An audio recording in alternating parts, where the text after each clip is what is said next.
Please stay with me for the entire video as I demonstrate how to make this delicious chickpea salad. Oh, hi there everyone, this is your Jamaican girl. Welcome to my kitchen.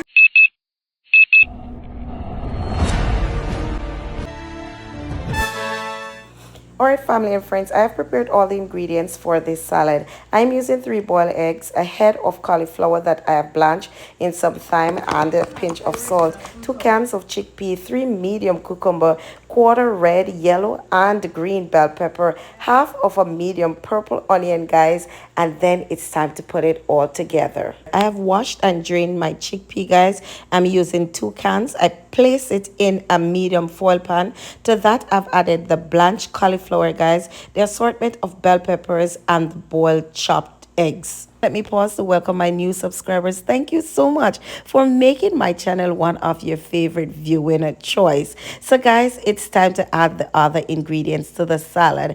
I have added about 350 grams of mayonnaise guys. I'm adding about 3 tablespoons of honey mustard, and then guys I add to that my purple onions. I just want to big up my loyal viewers and subscribers. Thank you so much for making my channel one of your viewing choice week after week. Remember to drop some like, leave your comments guys, and share my channel with your friends and invite them Next to the subscribe. salad guys, I've added some chia seeds, some sunflower seeds and some tomatoes that I've cut in halves. Toss it all together and it is all done. It's once again another of my mother's favorite from my pot, my kitchen, onto my daughter's table. I want to thank my daughter Danielle for helping me in the kitchen. I'll see you next week guys. Love, love, love. Mwah. Love you. I'll see you next week. Remember to like, share, subscribe and turn on your post notification.